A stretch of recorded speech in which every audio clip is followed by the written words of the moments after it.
We've got a number of guys whose last names start with K that we can dive into, and I always have to say this now because the Olympic trade freeze is over, but if these guys get moved before this video is public on YouTube, then I apologize.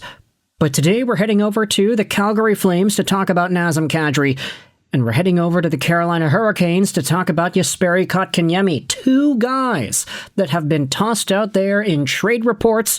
One guy who is linked to the Montreal Canadiens. And spoiler alert, it's not Montreal's own third overall pick of the past. Let's head over onto the scoop here, courtesy of two articles on HabsFanatics.com. First, we've got this article by Elias Edmondson on Nazem Kadri and the Canadiens. Second, we have this Leo Heinonen article about Jesperi Kotkaniemi. Both will be linked in the description, but for now, let's just go out there and read the scoop from what these articles say. Take a look at this. An analyst has reported that the Montreal Canadiens have reached out to the Flames regarding Nazem Kadri. The player, Kadri, has never hidden that he would gladly accept a move to the Montreal Canadiens. Having that kind of openness from an athlete makes the executive's job significantly easier. It has just been confirmed, though, as Marco D'Amico shared this information during his recent appearance on the Sur le Marché podcast. Take a look at this clip that was posted onto their Instagram page. When was this from? Let's just get an exact confirmation there. Okay, it was from a day ago. Nazem Kadri interested in the Canadiens. That is a pretty big scoop over here. Let's go out there and read the post, shall we? To this day, Marco D'Amico said, Kent Hughes remains interested in Nazem Kadri. The Canadiens had interest. There were discussions that happened earlier this year. Right now, do they like that type of player? Yes, but it's the combination of contract and age. You're not ready to pay a huge price to acquire that player. Now, if the price becomes very attractive, then you monitor the situation, especially if the Flames are willing to retain salary. That's the latest from D'Amico in regards to Nazem Kadri and the Montreal Canadiens' interest. When you take a look at Kadri and his profile right now, he is 35 years old, signed on till the end of 2029, making 7 million buckaroos a year. This means he has 3 years after this current season left on that contract. And while it's true you don't necessarily want to have guys signed to big money dollar amounts till they're 38, I'd say Nazem Kadri is in that exception, not the rule territory, because yes, it's true he's only on pace for 59 points this season, but when you think about the cap going up and you think about guys and how much they're worth, I'd say that $7 million for a 60-point guy is not terribly unreasonable, especially when you look at the fact that Kadri had 67 points last year and 75 the year before that. Years where the Flames were much better than they are right now. The Flames are bad. Kadri is doing all right. He's trying to go out there and pull his weight as a scorer, a leader, a point producer on this Flames team. And the benefit of the doubt does exist. If Nazem Kadri was on a better team, could he produce more, and by how much? The idea of Kadri as a second-line center with the Montreal Canadiens would be pretty fitting. Again, no disrespect to Oliver Kapanen. That guy has done some tremendous work as the fill-in to C for the Canadiens this season. Centering a line with two offensive young studs in Slafkovsky and Demidov certainly is not easy. But Kapanen is a center option that the Canadiens are running with, despite the fact that they do have Deneau, Evans, Newhook, not to mention Kirby Dach, who is listed as first-line right wing. The Canadiens could probably use another top-tier winger for that first line there. But a second-line center can be acquired because I would say Nazem Kadri, both reputation-wise and on-ice play-wise, is a better hockey player than Dach, Kapanen, Deneau, Evans, and Newhook at this time.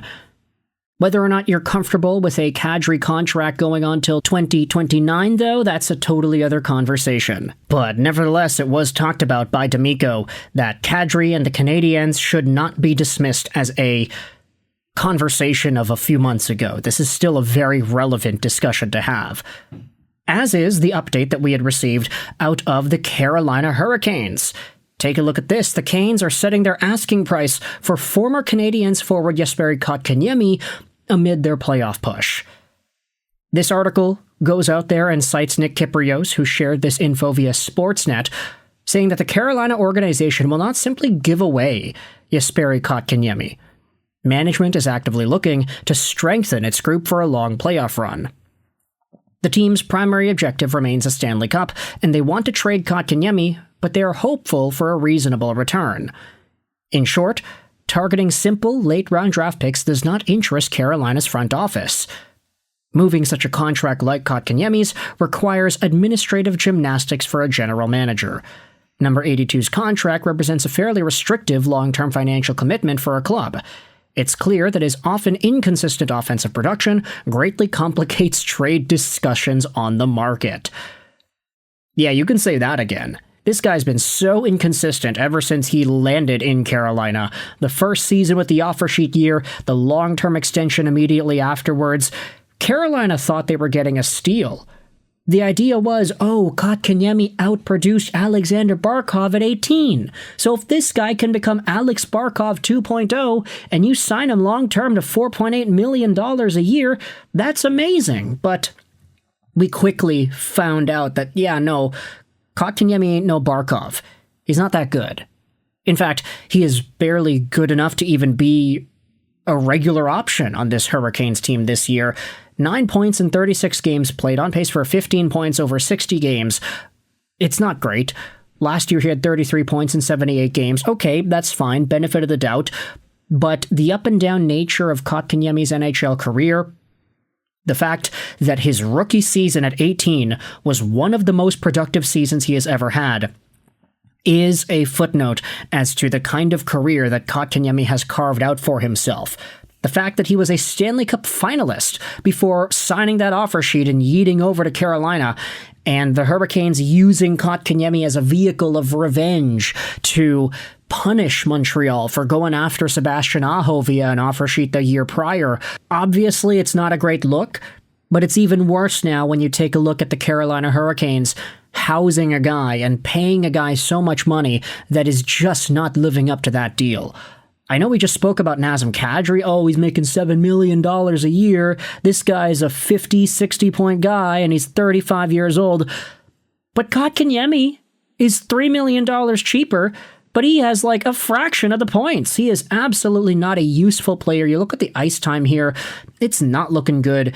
He might as well just not even be used at this point. 9 minutes, 8 minutes, 9 minutes, 9 minutes, 9 minutes, 9 minutes, 11, 12. It's all over the place for Kotkaniemi.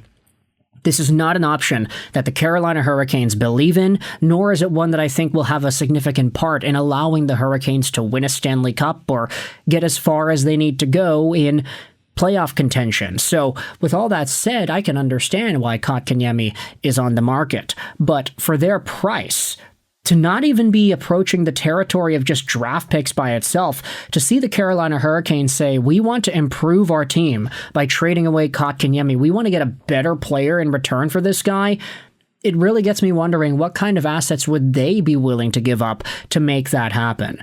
Because obviously you're not trading away Jesperi Kotkaniemi for Elias Pettersson or something like that. You'd have to add a whole bunch of stuff. Not just because Vancouver wants more, but just because who in their right mind thinks that trading Kotkaniemi 1-for-1 for any player that's better is actually worth it for the other team? It's not. So, with all that said, Kotkaniemi trade talk is running rampant. Nazem Kadri trade talk is also a subject of conversation at this point. Montreal fans, Carolina fans, Calgary Flame fans, let me know your thoughts in the comments section below. How do you feel about the idea of a Kadri trade or a Kotkaniemi trade? I hope you enjoyed this video. And bye.